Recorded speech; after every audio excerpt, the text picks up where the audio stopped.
This week, Brother Darren A. Lainers on Thanksgiving. What's the best policy on dealing with people on Thanksgiving? Is it to be a jerk? To be nice but turn the other cheek? To be condescending? What could we do to make things a little bit smoother? Maybe we could try Freemasonry? Well, we'll hear what Brother Darren A. Lainers has to say.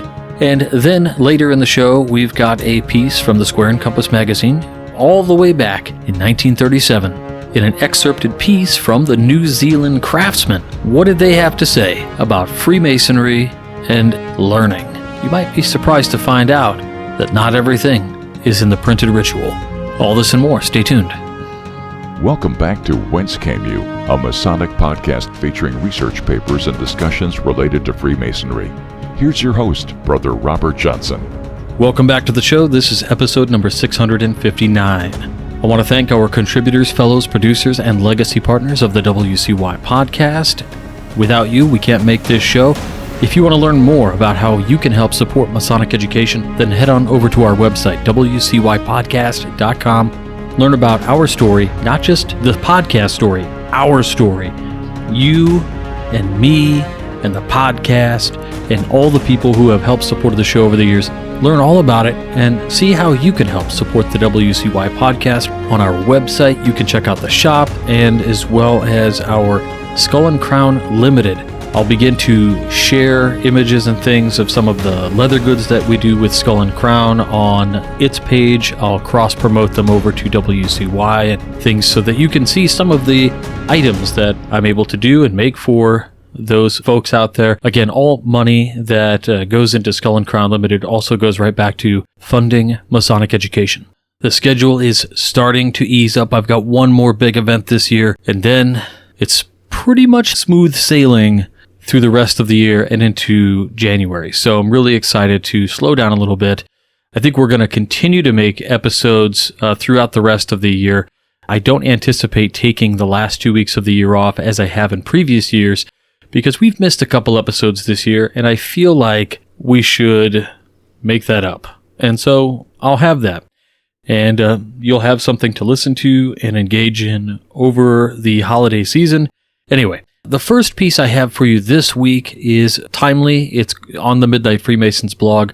You know, I was going to read the next two parts of the Troward Hidden Power series, but instead I wanted to read this one from Brother Darren Lainers, who published this the day of recording. So let's check it out. It's called Fear and Loathing on Thanksgiving.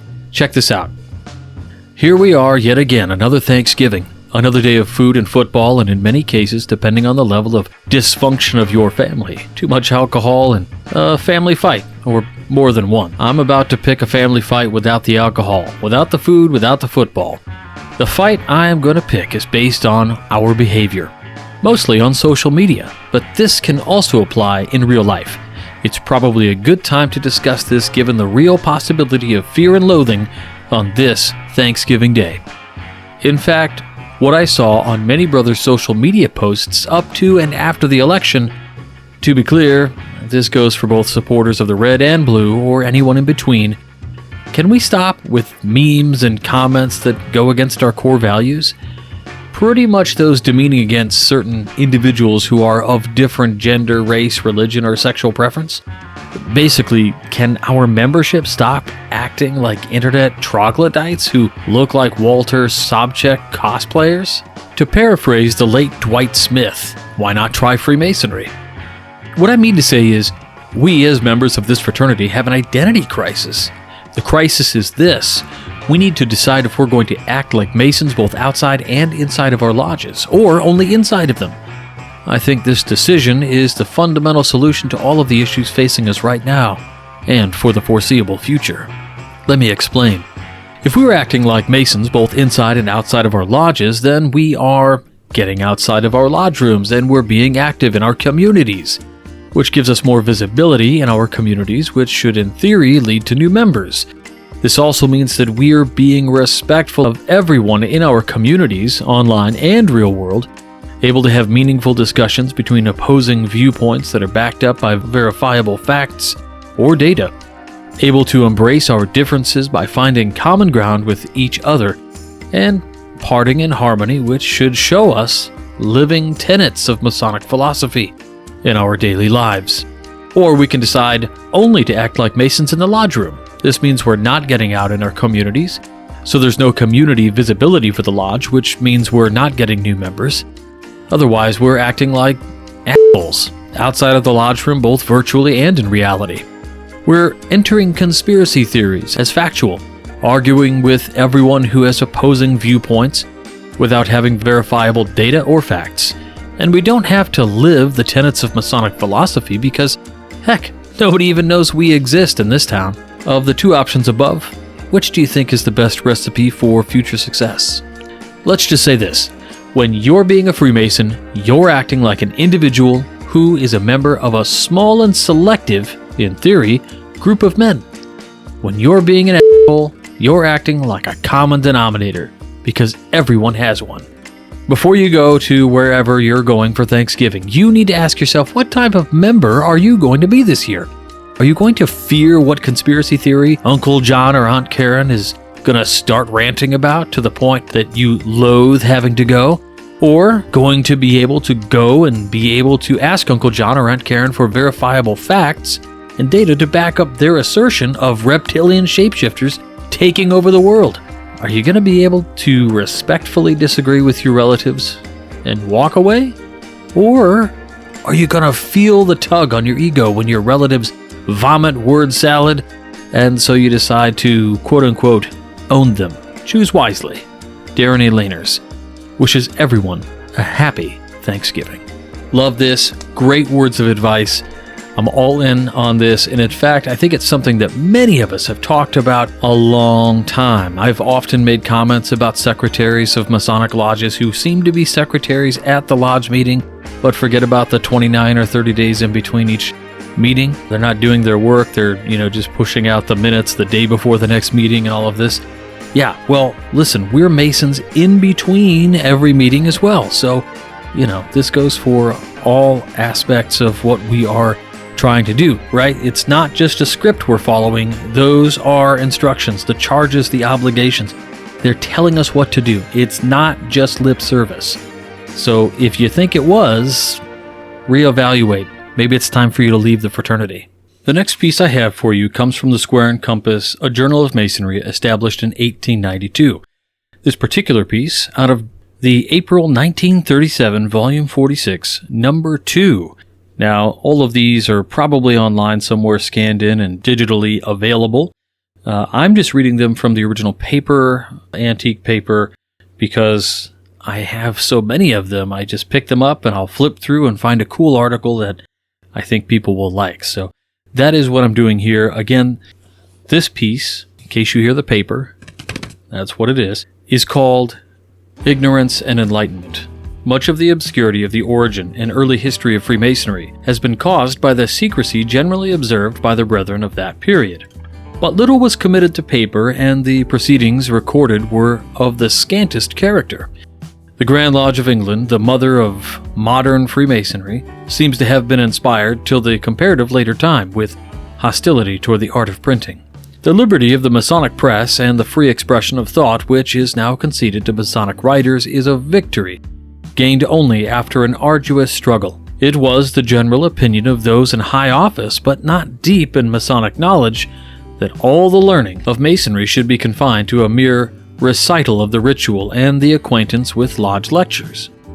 They supposed that the whole curriculum of Masonic science or philosophy was embraced within the narrow limits of oral construction, or rather, they knew nothing of any science or philosophy, and were not to deem him the most learned Mason who could but recite by rote the stereotyped catechism he had acquired by constant repetition. But this condition was not satisfactory to brethren of intelligence. There were those who believed that the ritual was a mere skeleton which, to make it presentable to men of cultivated intellect, required to be clothed with lofty thoughts, that there was a system of profound philosophy in Masonry, which could only be developed by research. That of this system, the ritual was only the index pointing out the objects that were to be investigated. And finally, that to give these investigations any value, it was absolutely necessary that they should be given to the world like the investigations of any other science or philosophy. by means of publications which Masons could read and thus enlarge within their homes and ideas, the sentiments of which they had first acquired in the lodge. Masonry is a school of philosophy. Books on its history and science, once so rare, are now abundant. Every country where there is a congregation of Masons has its scholars investigating the character, the aim, and the designs of the institution, and its periodical works in which the results of these investigations are given to the craft. The means of acquiring Masonic knowledge are within the reach of every Mason. He who is ignorant must attribute his ignorance to his own indifference. He who contents himself with the acquisition of the ritual as given in the lodge may be in possession of all of the forms of initiation and call himself a bright Mason. But his brightness will be utter darkness when compared with the knowledge with him who from books and periodicals has true meaning and significance of that ritual and the real philosophy of that institution. Now, while printed here in this particular magazine, it is credited as coming from the New Zealand Craftsman, a very interesting choice considering the time of printing for this was 1937, and in the early to mid-2000s, we had the old New Zealand Anti-Esoteric Edict. If you want to know about that, that's pretty readily available on Google. But anyway, that's it for this week. I want to wish you all a happy Thanksgiving, as Darren does. Be our best selves. Again, my thanks goes out to our contributors, fellows, producers, and legacy partners, as well as those who can share the show and things with their lodge brothers and friends. Big thanks to all of you out there. I hope to catch you on TMR. Just a plug for the show, the Masonic Roundtable. We are once again entering into that awesome thing we're doing every year. It's the, I think, 4th or 5th annual Masonic Roundtable gift exchange that we put up, and we all just make a gentleman's agreement not to spend more than X number of dollars, and everybody gets entered in to the gift exchange, and we never know who our guy was unless we figure it out. So it's a lot of fun. It's a white elephant gift exchange. We cap the giving at, I think, $50, but it's a really good time if you want to do it. Again, it's all on your honor that you will send a gift, because somebody will send you a gift. With that, thanks again. I wish you all a happy Thanksgiving, and we'll talk to you all next week. Until then, stay on the level. For Whence Came You, I'm Robert Johnson. Take care. You've been listening to Whence Came You, a Masonic podcast featuring research papers and discussions related to Freemasonry with your host, Brother Robert Johnson. Be sure to join us for our next edition.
WCY Media.